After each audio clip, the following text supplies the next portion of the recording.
प्यारे दोस्तों, आज हम आपको एक ऐसा दर्दनाक वाकया सुनाने वाले हैं जिस वाकये को सुनकर आपकी रूह कांप जाएगी। ये वाकया है उस जालिम बेहिस बाप का जिसने अपनी बेटी की इफ्तारी में जहर मिला दिया। लेकिन इससे पहले एक ऐसा मंजर रोनुमा हुआ जिसे देखकर हर चीज सहम गई। आखिर उस जालिम ने ऐसा क्यों किया? यह वाकया आपको रुला देगा। इस वाकये को आखिर तक जरूर देखिएगा। भारत का एक गांव था जहां पर एक हिंदू शख्स रहता था। वह बहुत ही जालिम और बेरहम था। उसके घर के साथ ही मुसलमानों का एक घराना था। वह हिंदू शख्स मुसलमानों से शदीद नफरत करता था। उसे पसंद नहीं था कि कोई मुसलमान उसके करीब से भी गुजरे। इस गांव में और भी ऐसे बहुत सारे लोग थे जो ऐसी नफरत से गुजर रहे थे। उस हिंदू शख्स की एक बेटी थी जिसका नाम पूजा था। पूजा बहुत ही खूबसूरत थी, लेकिन अभी वह बच्ची थी। हिंदू शख्स जिसका नाम रामू था, वह बहुत ही सख्त तबीयत का मालिक था। मुसलमानों का घराना साथ ही था जिसमें अहमद बख्श अपने खूबसूरत घराने के साथ जिंदगी गुजार रहे थे। वह दिल के भी बहुत अच्छे थे। चाहे वह हिंदू शख्स रामू अपने दिल में नफरत रखता था, लेकिन अहमद बख्श के दिल में उसके लिए मोहब्बत थी। ये बात है उस वक्त की जब पूजा 5वीं जमात में पढ़ती थी। पूजा और अहमद बख्श की बेटी फातिमा एक ही क्लास में पढ़ती थी, जिस वजह से वह कभी कभार एक साथ ही स्कूल जाया करती थी। लेकिन यह बातें रामू को पता नहीं थी, क्योंकि उसे पता था कि अगर रामू को पता चल गया तो वह उसे जिंदा नहीं छोड़ेगा। रामू जब अपने काम पर चला जाता तो पूजा फातिमा के घर चली जाती। वह पूरा पूरा दिन खेलती रहती थी। इस तरह दोनों में दोस्ती काफी गहरी हो गई थी। कभी फातिमा पूजा के घर आती तो कभी पूजा फातिमा के घर जाती। लेकिन यह बातें रामू की नजरों से ओझल थीं। उसने कभी गौर नहीं किया कि कौन उसके घर आ रहा है और कौन जा रहा है, क्योंकि उसकी बीवी ने कभी उसे इस तरफ ध्यान देने ही नहीं दिया। उसकी बीवी को भी मुसलमानों से काफी मोहब्बत थी, क्योंकि अखलाक के अच्छे लोग थे। पूजा पूरा पूरा दिन फातिमा के घर रहती थी। फातिमा के जब घर वाले नमाज पढ़ते तो पूजा उनको एक तरफ बैठकर देखती रहती और दिल ही दिल में देखकर खुश होती रहती थी। वह डरी और सहमी रहती थी। फातिमा उसे कहती कि तुम इतना डरी क्यों रहती हो? अब तो तुम्हारे अब्बा नहीं है ना, तुम हमारे घर में हो, तुम जो चाहे कर सकती हो, डरने की कोई जरूरत नहीं। लेकिन वालिद का खौफ उसके दिल में था। एक दिन पूजा फातिमा से कहने लगी, ये तुम्हारी अम्मी अब्बू क्या पढ़ते हैं? फातिमा मुस्कुराकर कहने लगी, हम नमाज पढ़ते हैं। नमाज हर मुसलमान मर्द औरत पर फर्ज है। नमाज पढ़ने से दुआएं कबूल होती हैं। जो चीज अल्लाह से मांगी जाए वो मिल जाती है। फातिमा की ये खूबसूरत बातें पूजा के दिल पर असर करती थीं। वो दिल ही दिल में नमाज के ख्याल सोचती रहती थी। एक दिन वो घर आई तो कहने लगी, अम्मी, आपसे एक बात करनी थी। पूजा की माँ कहने लगी, हाँ बोलो बेटी, क्या बात है? अम्मी, फातिमा की अम्मी और अब्बू नमाज पढ़ते हैं, आप और अब्बू क्यों नहीं पढ़ते? जब ये बात पूजा के मुंह से निकली तो उसकी माँ ने मुंह पर हाथ रखा और कहा, बेटी, ऐसा मत करो। आइंदा के बाद ऐसे अल्फाज मत निकालना, वरना तुम्हारा और मेरा जीना मुश्किल हो जाएगा। तुम्हें अपने बाप का तो पता है कि वो कितना गुस्से वाला है। अगर उसको पता चल गया कि तुम उसके घर जाती हो तो वो हमें जिंदा नहीं छोड़ेगा, सबसे पहले मेरी ही गर्दन काटेगा। बेचारी पूजा और सहम गई। अब वो डरी डरी रहने लगी। वो फातिमा के घर भी नहीं जाती थी। एक दिन फातिमा खुद उसके घर आ गई। इस दौरान रामो भी घर में मौजूद था। रामो की बीवी ने जब देखा कि फातिमा घर आई है तो वो डर गई कि अब खैर ही हो। रामो ने जब देखा कि फातिमा एक मुसलमान लड़की है तो वो पहले से जानता तो था, लेकिन जब उसने उसे अपने घर आते देखा तो कहने लगा, ए लड़की, क्या काम है? मेरे घर क्यों आई हो? फातिमा जानती थी कि रामो सख्त तबीयत का है। अगर वो ये सारा सच बता देती तो पूजा और उसकी माँ की खैर नहीं थी। फातिमा कहने लगी, हमारा नमक खत्म हो गया है, हम आपसे नमक लेने आए हैं। इस तरह रामो नजरअंदाज करके घर से चला गया। पूजा की माँ आई और कहने लगी, बेटी फातिमा, मैं तो जानती हूं कि तुम दोनों आपस में सहेलियां हो, लेकिन तुम्हें पता है कि पूजा के वालिद बहुत सख्त तबीयत के मालिक हैं। अगर उनको ये राज पता चल गया तो वो हमें जिंदा नहीं छोड़ेंगे। लिहाजा तुम हमारे घर मत आया करो। पूजा को मैं तुम्हारे घर भेज दिया करूंगी, क्योंकि यही मुमकिन है। फातिमा कहने लगी, मुझे इस बात का अंदाजा है आंटी, लेकिन आप फिक्र न करें। मैं तो परेशान हो गई थी कि पूजा मेरे घर क्यों नहीं आती। अरे बेटी, पूजा ने जब नमाज का जिक्र किया तो मेरा तो दिल कांप उठा कि अगर उसके वालिद ने सुन लिया तो क्या होगा। आप फिक्र ना करें, मैं अब आपके घर नहीं आऊंगी। और पूजा, तुम ऐसी बातें घर में मत किया करो। ये बातें सिर्फ मेरे घर में ही किया करो, क्योंकि वहां तुम महफूज रहती हो। पूजा को अब अपने घर से घुटन होने लगी थी। वो अब पूरा पूरा वक्त फातिमा के घर गुजारती थी। रामू को इस बात का पता चल चुका था। रामू कहने लगा, ए पूजा की माँ, तुम्हें कितनी बार मना किया है कि लड़की को उन मुसलमानों के घर मत भेजा करो। तुम मेरी बात को क्यों नहीं समझती? कल को कुछ ऐसा वैसा हो गया तो मुझ पर गिला मत करना। पूजा की माँ कहने लगी, आप तो ऐसी ही क्या क्या सोचते रहते हैं। वो एक ही क्लास में पढ़ती हैं, क्या हो गया अगर बच्चियां आपस में मिलती हैं? अरे नहीं, तुम्हें पता नहीं कि मुझे मुसलमान एक आंख नहीं भाते। तुम क्यों नहीं समझती मेरी बात? अरे छोड़िए, आप कैसी फिजूल बातें लेकर बैठ गए। पूजा की मां बड़ी मुश्किल से रामू को इन बातों से दूर करने की कोशिश करती थी, लेकिन शायद तकदीर को कुछ और ही मंजूर था। एक दिन पूजा फातिमा के घर गई। फातिमा और उसके माँ बाप नमाज पढ़ रहे थे। रमजान शरीफ का महीना था। नमाज पढ़ने के बाद उन्होंने इफ्तारी की। पूजा भी उनके पास बैठी थी, इसीलिए वो भी उनके साथ मिलकर इफ्तारी करने लगी। इफ्तारी करके फातिमा ने मगरिब की नमाज अदा की और पूजा से कहा, तुम भी मेरे साथ नमाज पढ़ो। पूजा पहले से यही सोच रही थी कि वो भी वही नमाज पढ़े जो फातिमा पढ़ती है। पूजा खुशी खुशी फातिमा के साथ वजू करती है और दोनों नमाज पढ़ने लगती हैं। लेकिन यह बात फातिमा के माँ बाप को नहीं पता थी। इसी तरह अब पूजा भी फातिमा के घर आने लगी और नमाज पढ़ने लगी। धीरे धीरे वो बड़ी भी हो रही थी और इस्लाम की तरफ उसकी मोहब्बत बढ़ती जा रही थी। जब फातिमा कुरान पढ़ रही होती तो पूजा कहती, मुझे भी कुरान पढ़ना है। धीरे धीरे फातिमा ने पूजा को भी कुरान मजीद पढ़ाना शुरू कर दिया। पूजा ने कुरान मजीद तर्जुमे के साथ पढ़ना शुरू किया और समझने की कोशिश की। अल्लाह ने उसके दिल में अपनी मोहब्बत डाल दी। वो इस्लाम की खूबसूरती को समझ चुकी थी। वो जान चुकी थी कि यह खूबसूरत और सच्चा दीन है। एक दिन पूजा कहने लगी, मुझे कोई डर नहीं, तुम मेरे घर आया करो। अब हम बड़ी हो चुकी हैं। मैं चाहती हूं कि हमारी दोस्ती हमेशा रहे, क्योंकि तुमने मेरी जिंदगी बदल दी है। तुमने मुझे उन वीरानियों से निकाला है जहां मैं गिरी हुई थी। मैं इस अंधेरे कुएं से निकलकर रोशनी की तरफ आ रही हूं। अल्लाह की मोहब्बत मुझे हासिल हो चुकी है। फातिमा कहने लगी, पूजा देखो, ये बात तुमने कभी अपने माँ बाप को नहीं बतानी।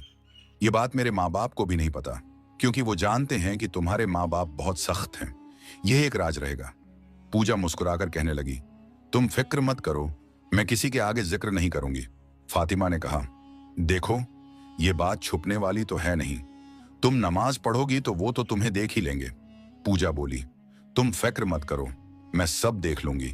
तुम्हें डरने की कोई जरूरत नहीं। बस तुम मेरे घर आया करो, क्योंकि मैं बोर होती रहती हूं। यह बात अभी किसी को पता नहीं थी। जो वो मासूम दिल की मालिक लड़कियां कर रही थीं, उनकी अपनी अलग ही दुनिया थी। वो नहीं जानती थीं कि दुश्मन सांप की तरह उनके आसपास मंडरा रहे हैं। तूफान का आना एक दिन फातिमा पूजा से मिलने आई तो घर में कोई नहीं था, क्योंकि रामू और उसकी बीवी बाजार गए हुए थे। फातिमा कहने लगी, वैसे भी जोहर का वक्त हो गया है, क्यों ना हम नमाज अदा कर लें? तुम्हारे अम्मी अब्बू घर में हैं भी नहीं? पूजा कहने लगी, हाँ, मैं भी यही सोच रही थी। फातिमा ने कहा, अच्छा जल्दी से जाओ और घर का दरवाजा बंद करके आओ। पूजा गई, लेकिन दरवाजा बंद करने के बजाय वो दरवाजे के पास खड़ी हो गई और कहने लगी, मैं दरवाजा क्यों बंद करूं? मुझे किसी का डर नहीं। अल्लाह देख रहा है, मुझे सिर्फ अल्लाह का डर है। वो वैसे ही वापस आ गई। फातिमा उस दौरान नमाज में मसरूफ हो गई और पूजा भी नमाज पढ़ने लगी। खुदा का करना ऐसा हुआ कि रामू और उसकी बीवी उसी दौरान घर आ गए। जब रामू ने अपनी आंखों से देखा कि फातिमा और पूजा दोनों नमाज पढ़ रही हैं, तो उसके अंदर आग लग गई। वो गुस्से से तिलमिला उठा और कहने लगा, अरे पूजा की माँ, देख रही है तू? इसीलिए तुझसे कहता था कि इस लड़की को इस मुसलमान लड़की से ना मिलने दे। आज तो इसने हद ही कर दी। वो उसे मारने ही वाला था कि पूजा की माँ उसे रोक लेती है और कहती है, मत करो ऐसा, उसे नमाज मुकम्मल करने दो। रामू गुस्से में आकर अपनी बीवी के मुंह पर जोरदार थप्पड़ मारता है। तब तक फातिमा और पूजा ने नमाज पूरी कर ली थी। फातिमा तो डर गई, लेकिन पूजा कहने लगी, तुम जल्दी से यहां से चली जाओ। रामू ने फातिमा को रोककर कहा, ए लड़की, ये तुम्हारा आखिरी कदम इस घर में है। अब के बाद अगर तुम्हारा कदम मेरे घर में आया तो मैं तुम्हें भी मार दूंगा। और यहां से निकल जाओ, दोबारा मत आना हमारे घर। फातिमा डर कर जल्दी से अपने घर की तरफ चली गई। यहां रामू गुस्से से लाल हो चुका था। वो पूजा के पास आता है और कहता है, इसीलिए मैंने तुम्हें इजाजत दी थी कि तुम उसके साथ उसके घर जाओ। तुम ये काम करने लग जाओगी? पूजा कहने लगी, अब्बा तुम कुछ नहीं कर सकते, ये मेरी जिंदगी है, मैं जो करूं।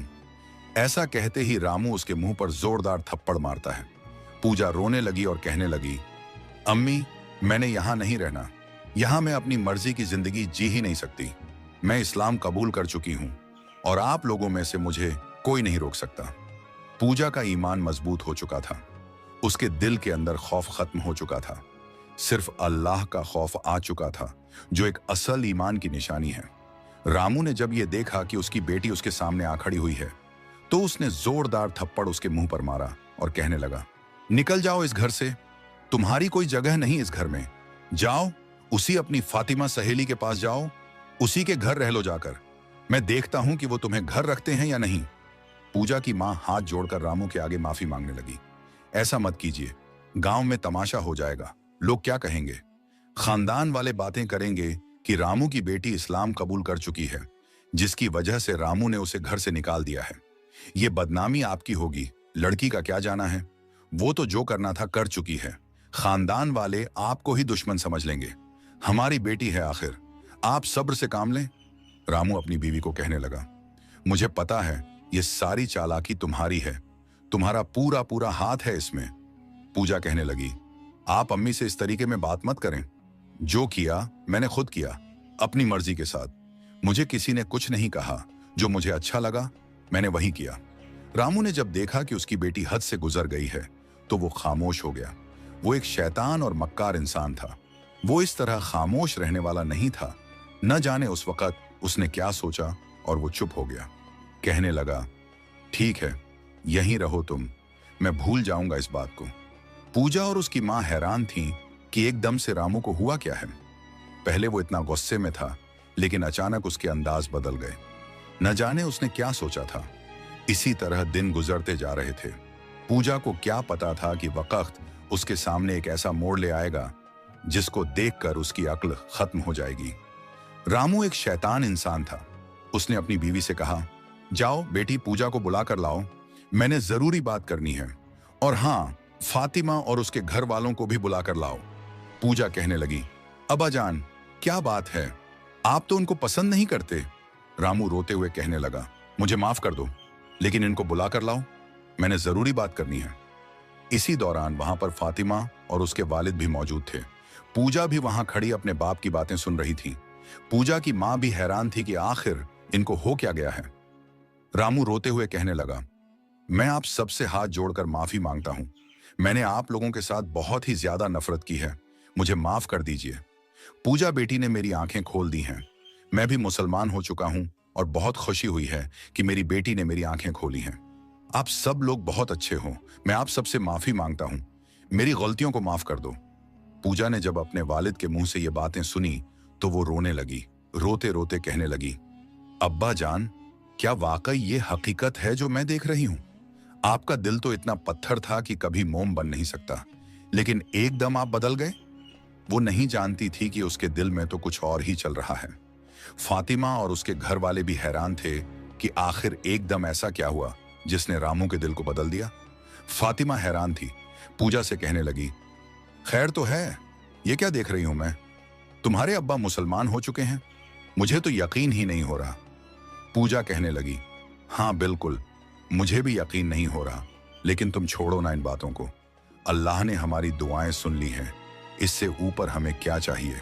फातिमा मुस्कुराकर कहने लगी, हाँ पूजा, तुम सही कह रही हो।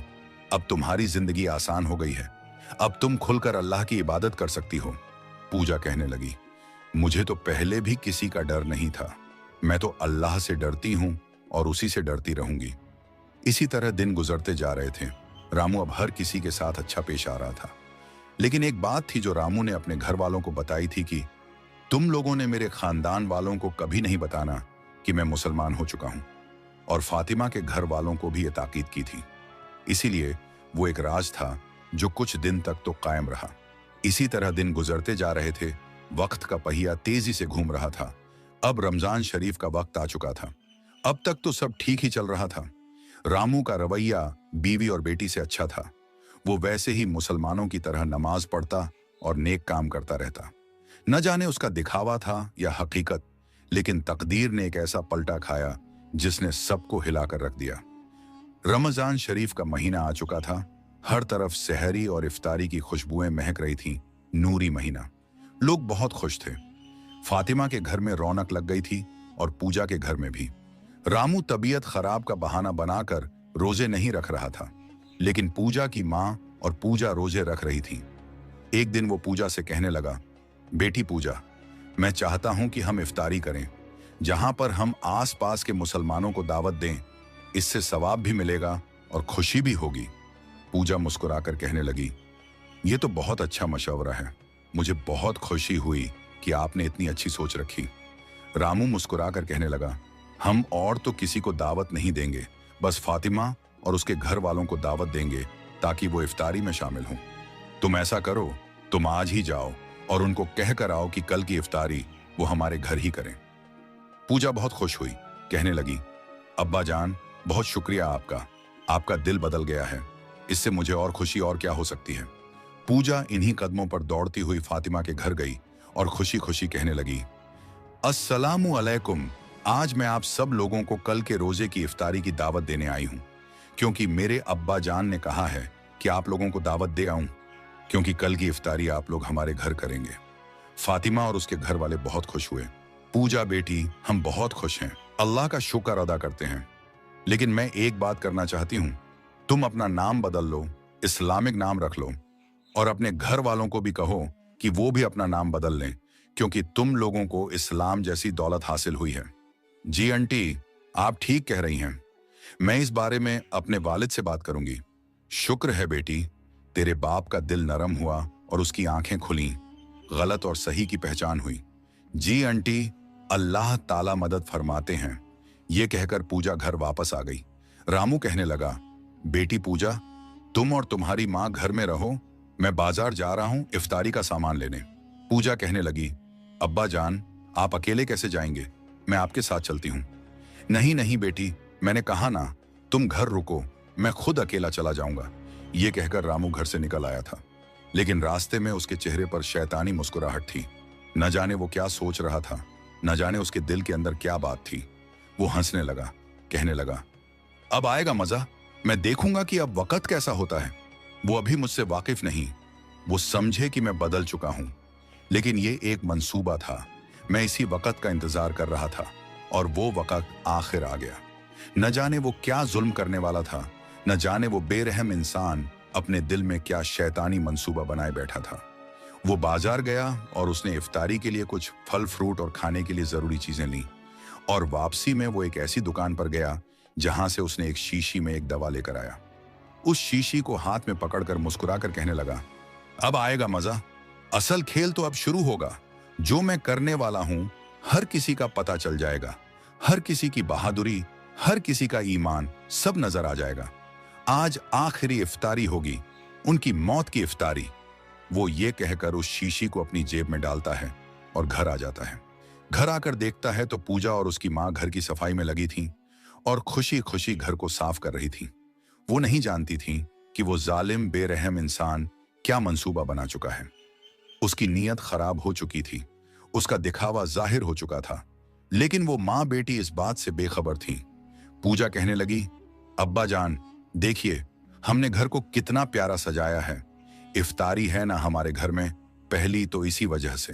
अरे बेटी आहिस्ता बोलो, किसी ने सुन लिया तो हम क्या करेंगे? क्या कह रहे हैं आप?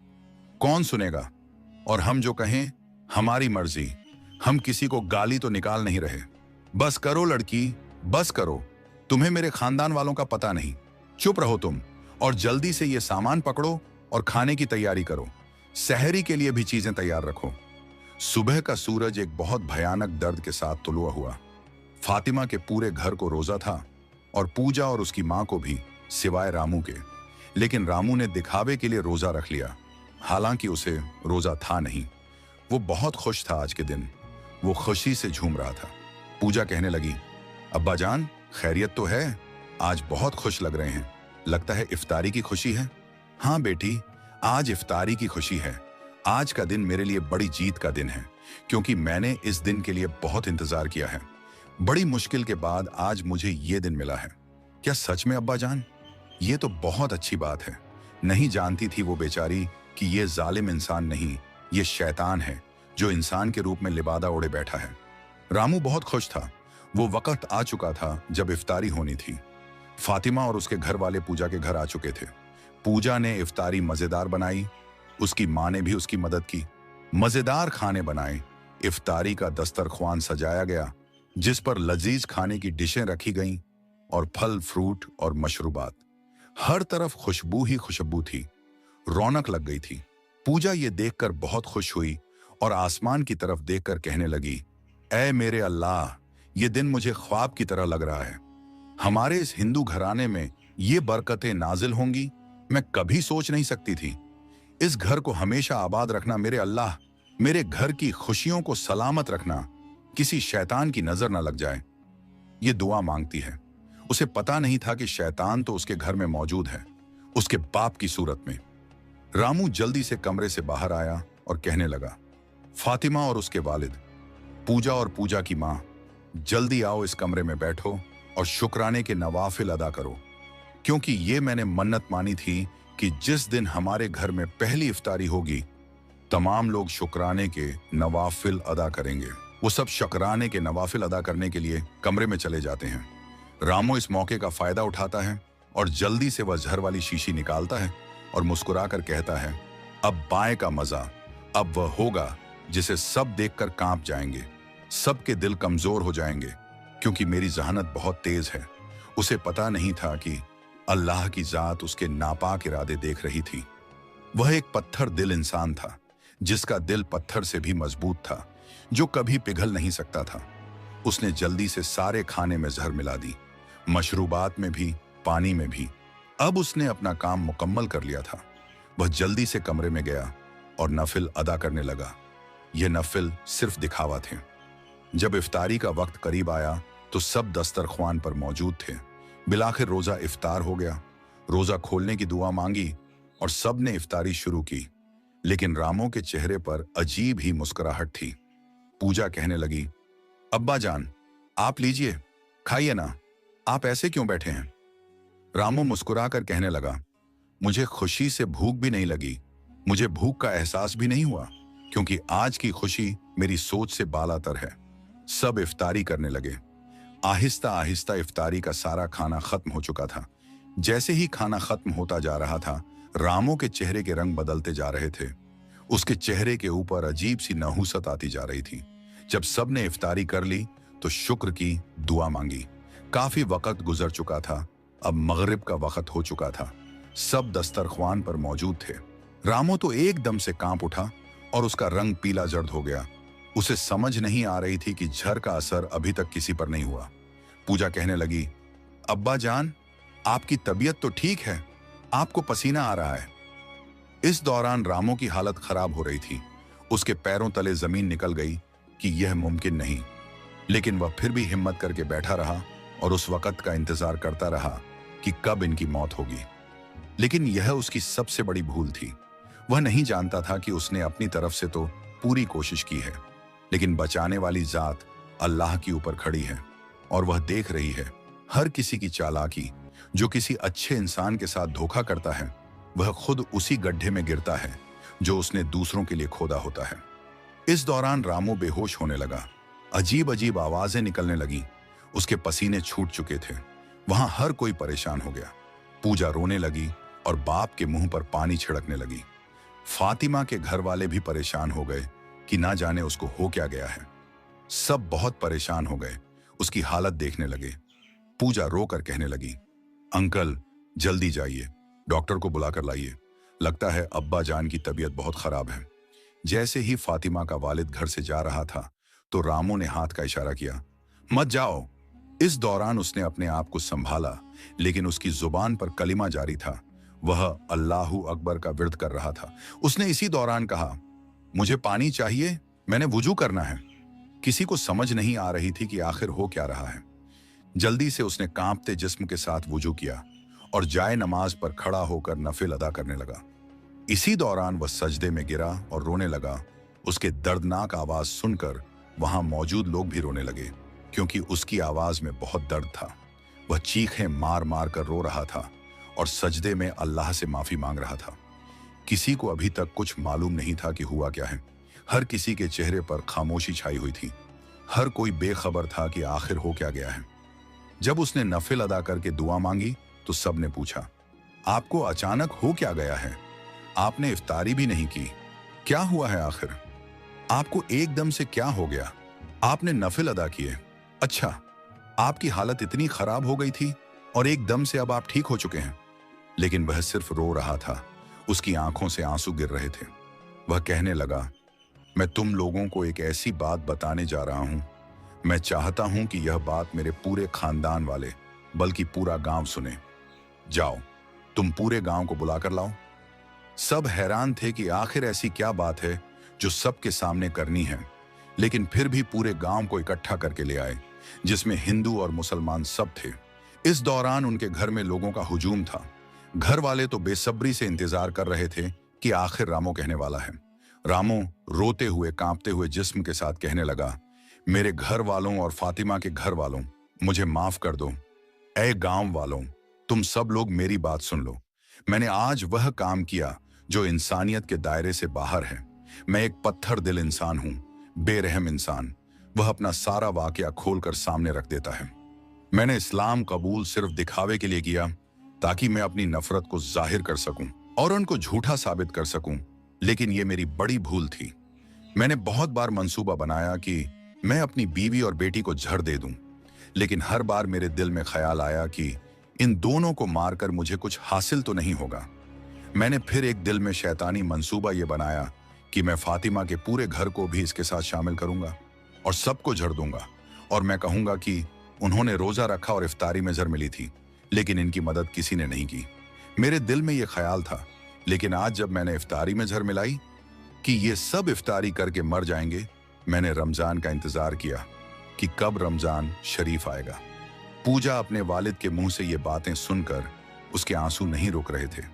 क्या वाकई ये मेरा बाप है जिसने अपने घर की खुशियों के साथ साथ अपने हमसायों की खुशी को भी जलाने की कोशिश की? लेकिन वो तो अल्लाह की जात थी जिसने मदद की, वरना उसने तो अपनी तरफ से पूरी कोशिश की थी कि ये मर जाएं। इस दौरान फातिमा और उसके घर वालों की आंखों से आंसू गिर रहे थे। हर कोई रो रहा था। वहां खड़े लोग भी रो रहे थे। सबके रोंगटे खड़े हो गए। वहां खड़े हिंदू कलीमा पढ़ने लगे। रामो ने कुछ ऐसे अल्फाज कहे जिसने सबके पैरों तले जमीन निकाल दी। सब कांप उठे, उनके रोंगटे खड़े हो गए। ये मंजर परिंदों ने भी महसूस किया। लेकिन जैसे ही मैंने झर मिलाई तो सब ने इफ्तारी की, लेकिन उनको कुछ नहीं हुआ, हालांकि वो जहर बहुत जहरीली थी। उस वक़्त मुझे एहसास हुआ कि मैं नादान हूं। अल्लाह ताला जिसकी खातिर, जिसकी रजा के लिए उन्होंने रोजा रखा, वही उनकी मदद करेगा। और उसने मदद ऐसी की कि मेरे जैसे पत्थर दिल को भी मुंह पर मारा। मुझे माफ कर दो, तुम लोग चाहो तो मुझे सजा दो, मैं सजा का हकदार हूं।